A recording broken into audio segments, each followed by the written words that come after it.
Halo Bungsa, langsung dari studio IDX Channel Jakarta. Saya David San Oval hadir dalam Marga Review, program yang mengupas isu-isu penggerak perekonomian Indonesia. Dan jangan lupa live streaming kami bisa Anda saksikan di idxchannel.com.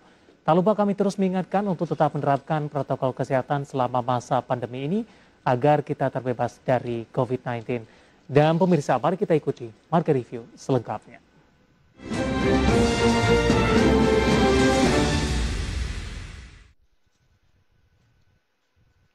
Ya, di Marga Review kali ini kita akan membahas topik yang menarik, sirkuit Mandalika siap gelar kejuaraan balap internasional. Dan untuk membahasnya saat ini kami sudah terhubung melalui aplikasi Zoom bersama dengan Bapak Dandosi Matram yang merupakan advisory Komite PT Mandalika Grand Prix Association Nusantara Jaya. Kita akan langsung sapa saja Pak Dandosi, selamat pagi menjelang siang, apa kabar Pak? Selamat pagi Pak David, apa kabar Pak? Kabar baik Pak Dandosi, terima kasih Pak sudah meluangkan waktu di IDX Channel. Pak Dandosi, tema kita adalah sirkuit Mandalika siap gelar kejuaraan balap internasional. Dan ini juga tampaknya menjadi perhatian bagi masyarakat Indonesia. Pak Dandosi akhirnya memiliki sirkuit pertama di Indonesia. Kita ingin tahu bagaimana updatean terkininya Pak Dandosi. Dari sisi kesiapan lintasan sirkuit Mandalika Nusa Tenggara Barat atau NTB dalam menghadapi ajang kejuaraan internasional. Baik Pak, makasih Pak David. Jadi sebetulnya sirkuitnya bukan yang pertama Pak ya, mungkin pertama di Lombok, tapi yang pertama kita kenal ada yang di Sentul. Dan yang kedua adalah untuk kesiapannya sendiri, pembangunan untuk track lane-nya sendiri, untuk sirkuitnya sendiri, tracknya itu yang paling utama, itu sudah selesai sekitar bulan Juli Agustus yang lalu untuk tracknya. Tapi untuk pendukungnya ini masih sedang dalam proses pengerjaan. Pendukungnya seperti apa? Misalkan medical center, kemudian race control, tempat semua elektronik untuk kegiatan perlombaan itu harus itu ada di restart lagi, sedang dikerjakan. Dan juga untuk pengerjaan pit building itu tempat yang kita lihat tempat para pembalap itu mempunyai garasinya masing-masing. Itu masih dalam proses pengerjaan dan diharapkan ketika menjelang pelaksanaan itu sudah siap semuanya, Pak.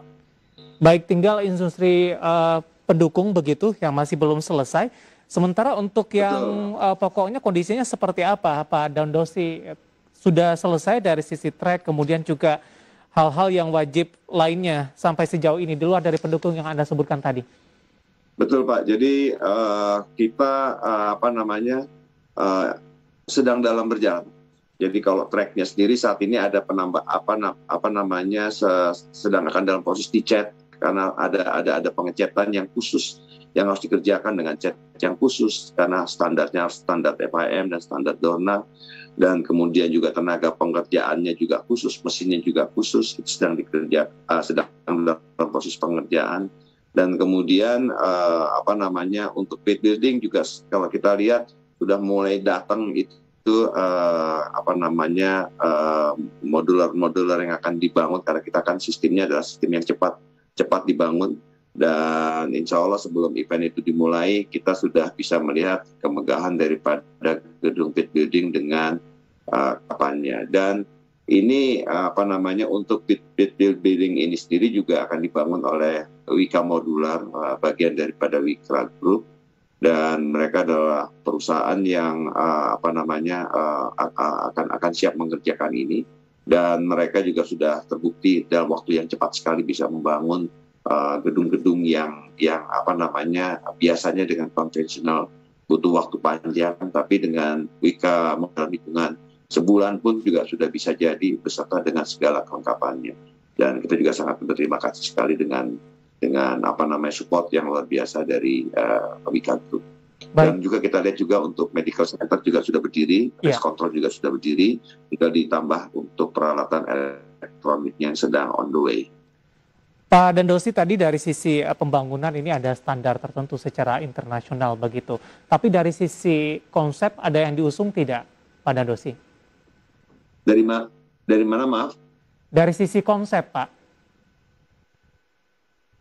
Oh, kalau jadi di sisi konsep Pak, kami ini kan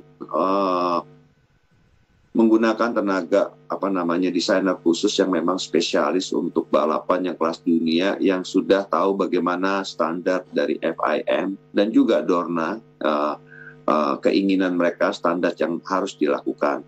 Dan kita menyerahkan sepenuhnya kepada mereka dengan alam yang indah dari Mandalika. Bagaimana kemudian mereka mengkombinasikan menjadi sebuah sirkuit yang sangat menarik. Dan kita lihat bahwa akhirnya Indonesia ini, sirkuit di Mandalika ini menjadi sirkuit satu-satunya yang aslinya konsepnya adalah dari jalanan. Sebetulnya itu jalanan terbuka, tapi kemudian dijadikan menjadi sirkuit. Dan ini adalah bagi MotoGP sendiri ini adalah yang pertama, karena yang lainnya semuanya menggunakan konsep sirkuit yang tertutup, yang khusus memang dedikasi untuk sirkuit. Berbeda dengan sirkuit Mandalika, kita lihat ada track lane-nya ya, yang jadi utamanya. Kemudian kita juga lihat ada service road-nya, dan service road-nya ini nanti ketika event selesai akan bisa digunakan menjadi untuk kegiatan aktivitas masyarakat sehari-hari. Tapi dan juga nanti kita lihat itu sekarang hari ini kita lihat Mandalikanya masih di area sirkuit masih kosong. Tapi sebetulnya dalam perencanaannya 5-10 tahun ke depan kita akan lihat banyak gedung-gedung akan berdiri di sekitar itu, yang akan menjadi daya tarik. Ya. Baik, Pak Dandosi, menarik, kita akan jeda terlebih dahulu, nanti kita akan lanjutkan, nanti juga kita akan coba singgung ini dengan konsep jalan raya ketika dari event tidak berlaku begitu dan jalan ini bisa digunakan. Apakah ini akan mempengaruhi dari sisi perawatan dan kualitas ke depannya, kemudian risiko dari kerusakan begitu Pak Dandosi. Tapi nanti kita akan lanjutkan, kita akan jeda terlebih dahulu dan pemirsa tetap bersama kami. Marga Review akan segera kembali sesaat lagi.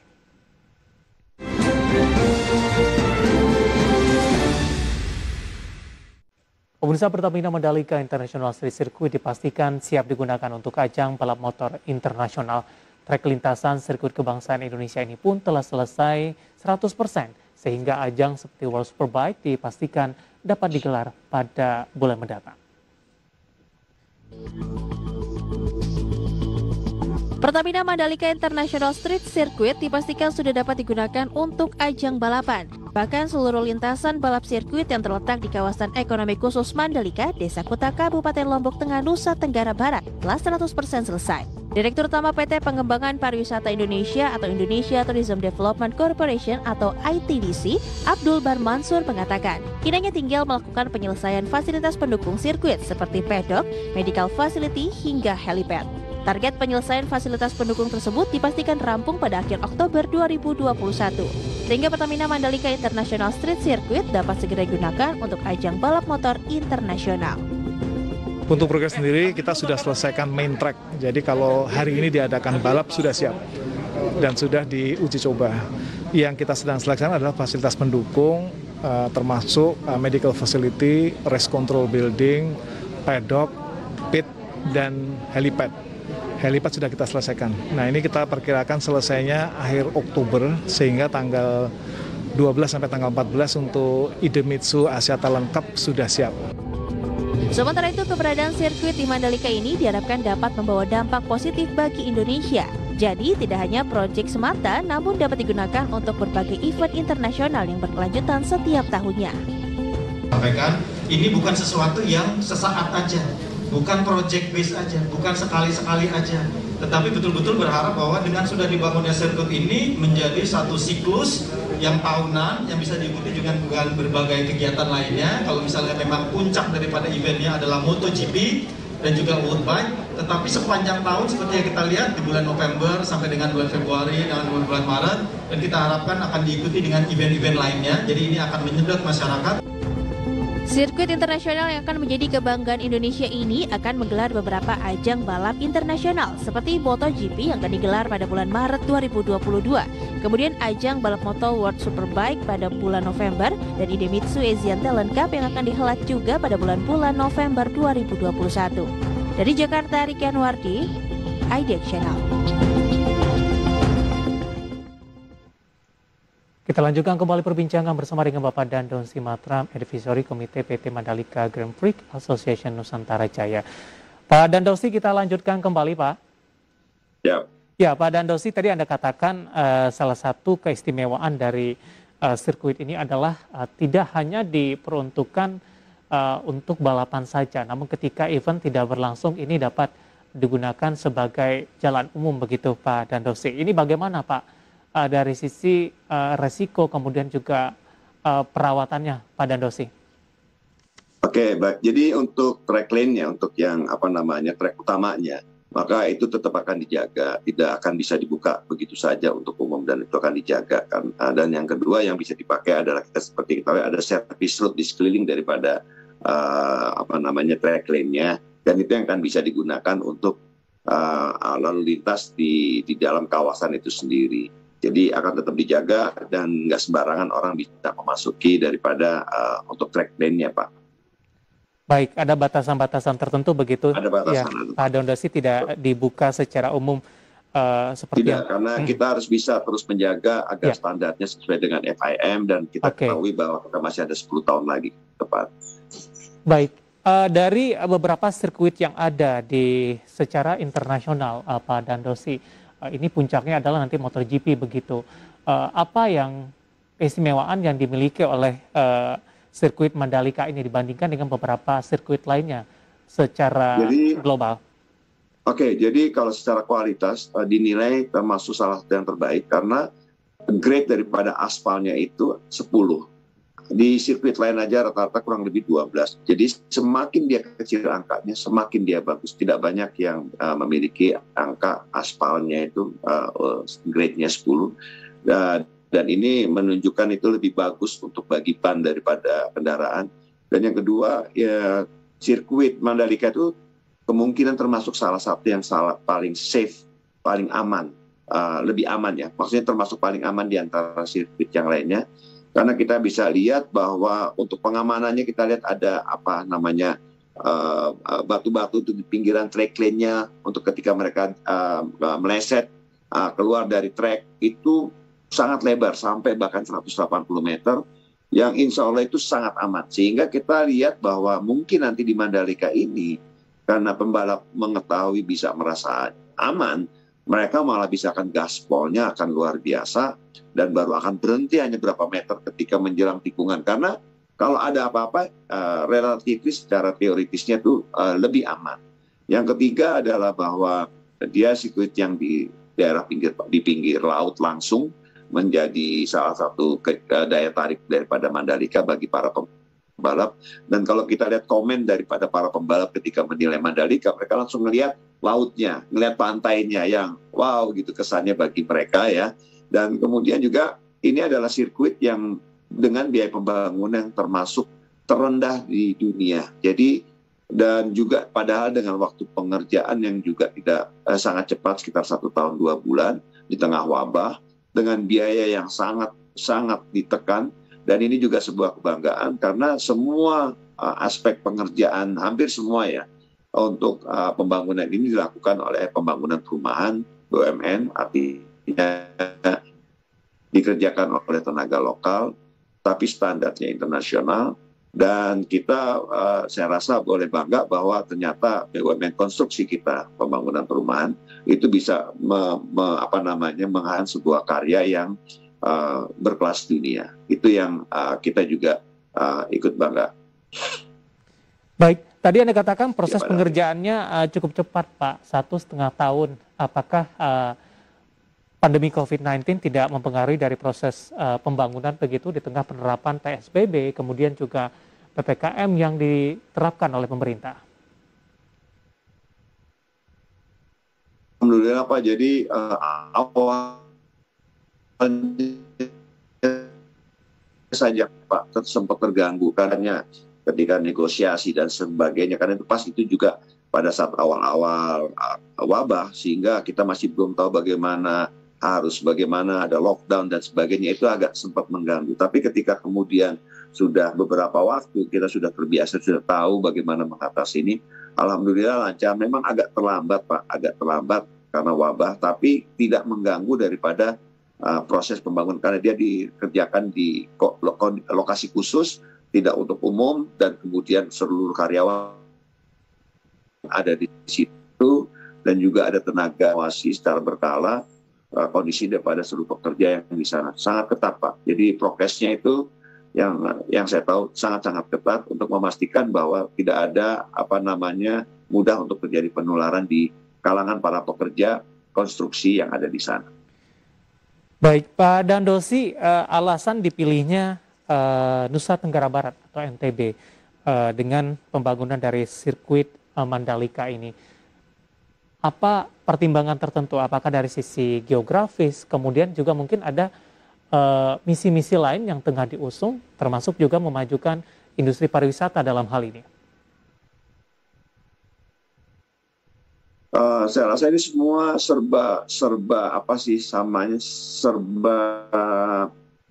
kayak kebetulan, tapi tidak kebetulan dan saling mendukung, yaitu satu bahwa ini adalah ITDC yang melaksanakan daripada event ini, MotoGP dan World Superbike.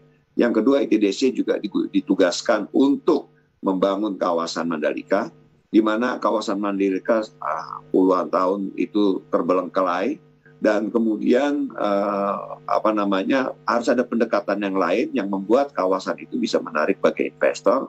Dan dengan event ini, dengan pelaksanaan event Superbike dan MotoGP dengan sirkuitnya, kita bisa lihat bahwa Mandalika itu sudah langsung mendunia. Dengan hanya dibangun begitu aja mendunia, dan semua orang mungkin akan segera tahu apa itu Mandalika dan mereka akan tertarik untuk ke Mandalika. Jadi ada kepentingan ITDC, ada kepentingan negara untuk promosi, ada kemudian ITDC memang memiliki lahan di sana yang harus dikembangkan, dan pengembangannya adalah aspeknya pariwisata, lebih tekanan kepada pariwisata. MotoGP, Superbike atau Dorna itu adalah sebuah organisasi atau event yang sangat bisa menjual kepada dunia, karena ini kebetulan yang dijual pariwisata, dan juga ini adalah membawa image Indonesia kepada dunia. Jadi ini dan juga dengan kegiatan ini, rencana atau keinginan pemerintah atau presiden untuk mengembangkan terus kawasan timur, membuat Bali kedua, ketiga, keempat ini bisa berjalan dengan lebih efektif dan bisa lebih dengan cepat. Dan kita bisa lihat juga bahwa antusias masyarakat NTB itu sangat luar biasa, karena kita bisa pernah ketahui bahwa 2 tahun yang lalu ketika Pak Menpora mungkin cuma tidak serius menyatakan kalau nggak sanggup pindahkan saja ke Surabaya, memprotes semua NTB. Padahal awalnya juga kami pikir adalah dari NTB mungkin bagaimana gitu ya untuk dengan ada keberadaan sirkuit. Ternyata mereka sangat sense of belongingnya sangat tinggi dengan sirkuit ini sekarang. Baik, Pak Dandosi, kita masih punya satu segmen lagi, kita akan jeda kembali terlebih dahulu. Dan pemirsa tetap bersama kami, Marga Review akan segera kembali sesaat lagi.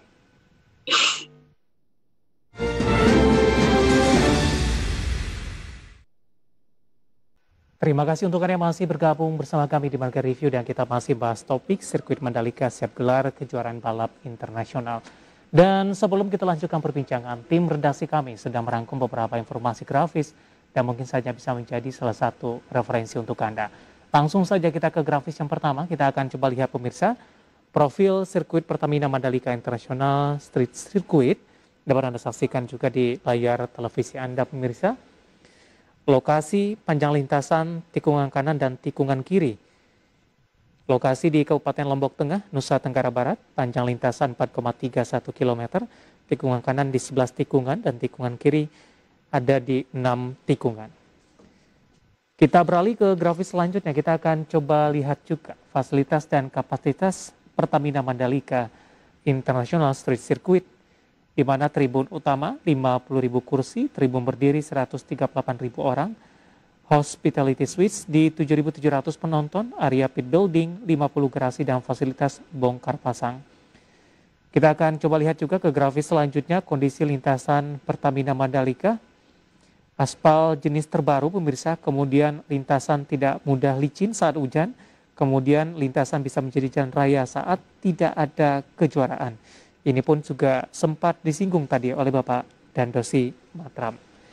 Ya, kita lanjutkan kembali perbincangan bersama dengan Bapak Dandosi Matram, Advisor Mandalika Grand Prix Association MGPA. Pak Dandosi, kita lanjutkan kembali, Pak. Ya. Ya, Pak Dandosi, dari profil tadi terkait dengan sirkuit ini, Kemudian dari sisi total dana yang dibutuhkan dalam pembangunan, Anda katakan juga tadi pembangunan ini merupakan termasuk biaya yang termasuk paling murah untuk beberapa sirkuit lainnya kalau kita bandingkan dengan sirkuit balapan internasional. Iya Pak, jadi kita lihat bahwa untuk pembangunan sirkuitnya saja, tracknya saja, itu oleh ITDC dibelanjakan kurang lebih, investasikan kurang lebih sekitar 900 miliar rupiah Pak. Dan itu belum termasuk race control dan kemudian juga pit building, mungkin ada tambahan sekitar 200 sampai 300 miliar lagi untuk fasilitas pendukung itu Pak. Kurang lebih seperti itu Pak nilainya. Sumber pendanaan Pak Dandosi? Ya, bagaimana? Sumber pendanaan Pak? Sumber pendanaan ini kita banyak dari TDC, dari pendanaan dari pinjaman Pak, dan juga ada dari sebagian PNM untuk daripada pengembangan pariwisatanya itu yang kebetulan kemudian bisa dipakai juga untuk untuk meringankan beban biaya pembangunan sirkuit itu sendiri. Tapi mayoritas itu adalah dari dana pinjaman. Baik, Pak Dandosi, tadi Anda sudah jelaskan juga sirkuit Mandalika siap menggelar event internasional begitu. Dalam waktu dekat event apa yang akan dilaksanakan Pak, dan bagaimana persiapannya sampai sejauh ini? Oke. Event yang paling terdekat yang mungkin perdana akan dilaksanakan adalah Asian Talent Cup yang juga dikelola oleh pihak Dorna, yang akan diselenggarakan pada tanggal 12, 13, 14 November bulan depan.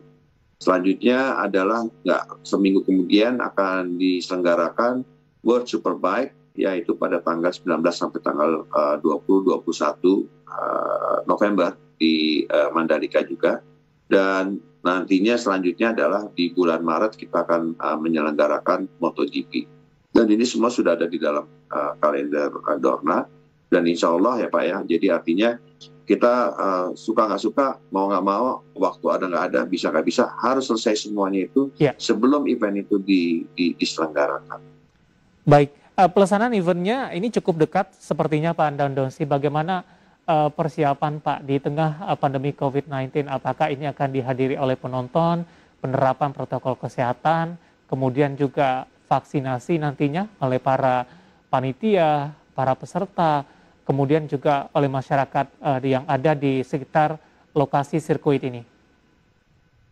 Baik Pak, jadi concern utama dari Pak Presiden dan juga para pimpinan negara adalah masalah aspek daripada COVID Pak ya. Dan untuk itu jumlah kapasitas yang sebetulnya seharusnya bisa untuk 200.000 orang, saat ini diizinkan hanya untuk sekitar 25.000 penonton. Dan itu sudah diputuskan oleh pemerintah minggu lalu kalau saya tidak salah. Dan kemudian dari 25.000 ini persyaratannya harus mengikuti prokes, di mana penonton itu harus sudah 2 kali vaksin, dan kemudian juga setiap hari harus bersedia untuk dilakukan tes antigen. Dengan 2 hal itu minimal, itu bisa menonton. Jadi kalau bagi mereka yang ingin menonton tapi belum vaksin kedua, nah sebaiknya segera lakukan vaksin untuk bisa menonton langsung di lokasi. Untuk pendukung yang lainnya adalah bahwa penduduk di Pulau Lombok sendiri juga harus sudah menjalani vaksinasi, khususnya di daerah Mandalika dan di Kabupaten Lombok Tengah yang membawahi daripada kawasan ini, di mana alhamdulillah sesuai dengan target tanggal 5 Oktober harusnya sudah 70%. Kalau yang saya nggak salah dengar malah sebelumnya sudah bisa mencapai vaksinasi 70% di Lombok Tengah. Dan kemudian juga ini berkat kerja yang luar biasa dari Bupati, Gubernur, bahkan berani minta ke Kementerian di Jakarta untuk tambah vaksin agar kami bisa segera melakukan ini. Dan makanya akhirnya target yang tadinya 5 Oktober bisa jauh lebih cepat untuk proses vaksin 70% itu tervaksinasi di Lombok Tengah.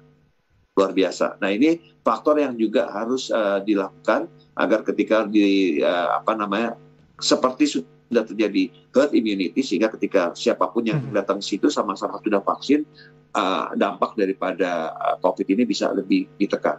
Itu Pak yang kami ketahui progres dari aspek prokes. Ya, Pak Dandosi, terakhir singkat saja Pak, seperti apa dampak ekonominya di NTB atau di daerah Mandalika sendiri ketika sirkuit ini dibangun, kemudian pelaksanaan event ke depannya Pak? Itu yang pasti akan luar biasa sekali Pak. Jadi artinya dampak daripada multiplier efek daripada event ini di Lombok sangat-sangat luar biasa. Karena mereka satu, mendapatkan promosi yang kasarnya otomatis kepada seluruh dunia, sehingga semua dunia tahu ada ikon baru di dunia itu yang namanya Mandalika dan juga Lombok, dan ini terangkat. Yang kedua adalah Pak, kegiatan wisata, insya Allah ketika COVID ini sudah berakhir akan insya Allah bisa kembali pulih kembali. Dan ini yang kemudian yang dilihat Pak Gubernur itu makanya beliau all out untuk bagaimana caranya membackup event ini bisa sukses. Luar biasa sekali dari upaya dari Pak Gubernur dan juga para bupati di daerah Lombok ya Pak, yang kami rasakan. Baik, Pak Dandosi, waktu kita cukup terbatas. Terima kasih sudah bergabung bersama kami. Semoga yang kita bahas bisa menjadi referensi bagi pemirsa IDX Channel. Dan semoga pembangunannya cepat selesai dan event-eventnya yang berjalan ke depan juga berjalan dengan lancar, dengan tetap menerapkan protokol kesehatan dan tentunya memberikan efek yang cukup signifikan tidak hanya terhadap bidang olahraga sendiri, namun kepada ekonomi Indonesia, ekonomi NTB, dan ekonomi di Mandalika. Terima kasih Pak Dandosi, sehat selalu Pak. Baik, ada Bapak Dandosi Matram, Advisor Mandalika Grand Prix Association atau MGPA, dan pemirsa tetap di tempat Anda karena setelah ini Marga Review akan segera kembali dengan topik yang berbeda. Tetaplah bersama kami.